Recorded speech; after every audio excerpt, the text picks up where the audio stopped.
इसे नहीं स्वीकार करना चाहिए। रामचंद्र जी कहते हैं कि भाई, जिसने सोना की लंका को त्याग कर रावण जैसे ऐश्वर्य के इतने बड़े सागर में लौटते हुए अपने भ्राताश्री को त्याग कर उसका आश्रय छोड़कर मेरे चरणों का आश्रय लेने जो आया है, उसे मैं आश्रय कैसे नहीं दूं?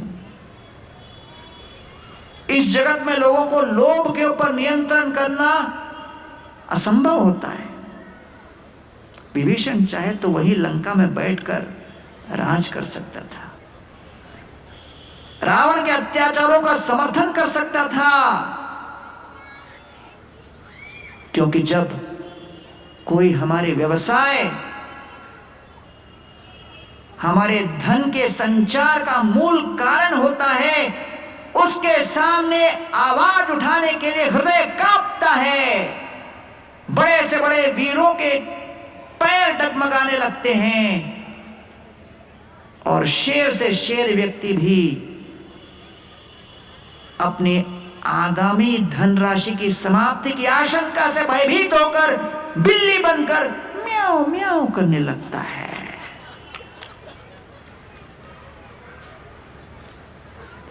लेकिन ऐसे सोने की लंका के लंकेश्वर के सामने, जिस लंकेश्वर रावण ने पूरे लंका के एक एक टट्टू को खरीद लिया,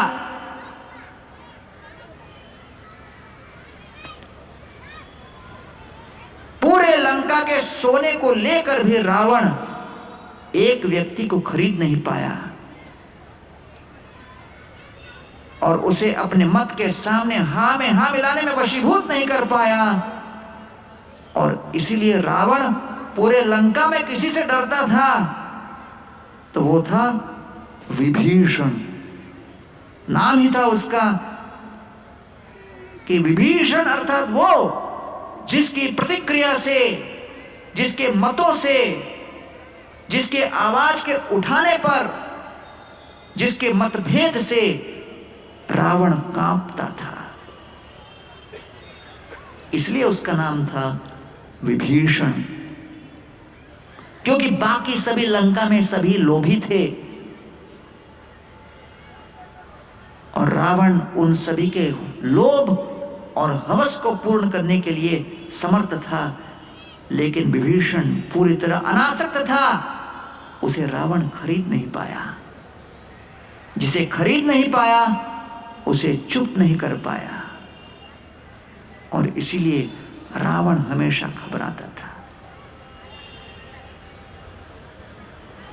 तो रामचंद्र जी कहते हैं, मैं अवश्य विभीषण को आश्रय दूंगा। सकृदेव प्रपन्नो यस तव अस्मि इति याचे अभयं सर्वदा तस्मै ददाम्येतद्व्रतं मम।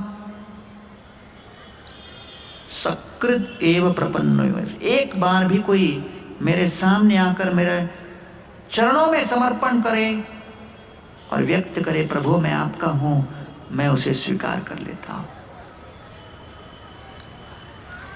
इसलिए विभीषण के इस वैराग्य को देखकर, लोभ के ऊपर पूर्ण विजय को देखकर रामचंद्र जी उन पर अतीव प्रसन्न हुए और उन्हें आश्रय दिया।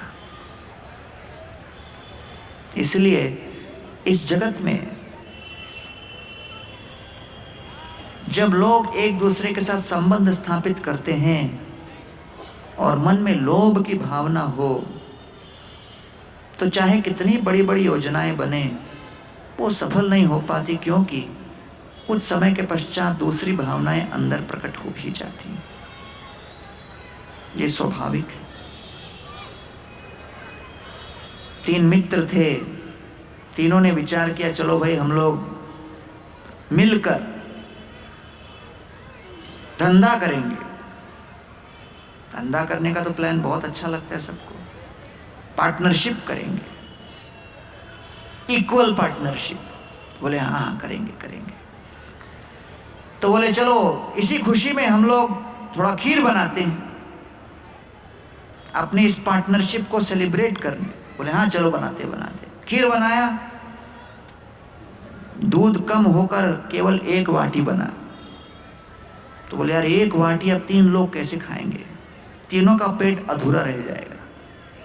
ऐसा करते हम लोग रात को सो जाते हैं,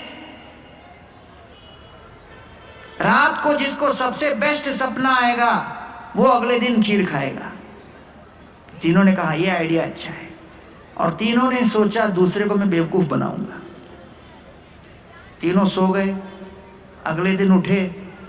पहले ने कहा रात को सपने में मैं ब्रह्मलोक गया था, ब्रह्मा जी को हाथ मिला के आया। दूसरे ने कहा अरे छोड़ो यार, ये क्या सपना था, मैं सपने में शिवलोक गया, शिव जी को प्रणाम करके आया, शिव जी ने आशीर्वाद दिया, भस्म भी दिया देखो।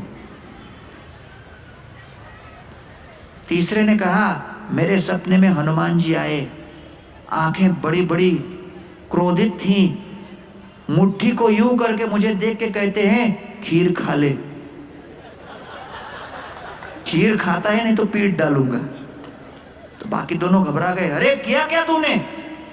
तो दूसरा जाके फ्रिज खोल के देखता है खीर गायब, कटोरी है लेकिन खाली। वो बोला अरे नालायक, हमको बुलाया नहीं। तो बोले बुलाने आया था लेकिन तुम ब्रह्मलोक गए थे, तुम शिवलोक में थे, तो क्या करें।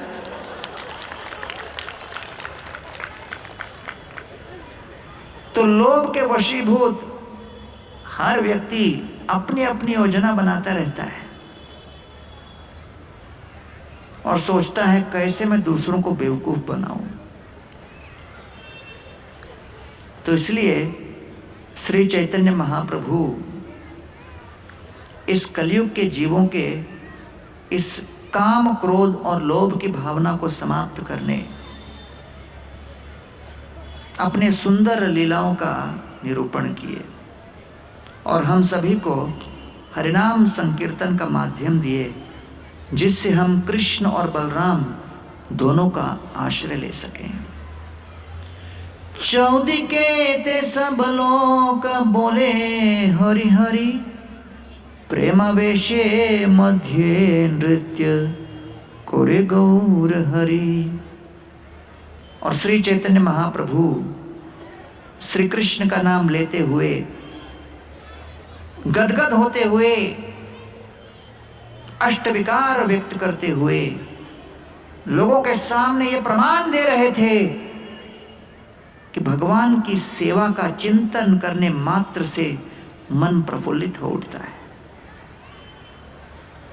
दिन भर और रात भर केवल भोग विलास का चिंतन को छोड़ो और दिन रात सेवा का विचार करो। कीर्तनिया सदा हरि,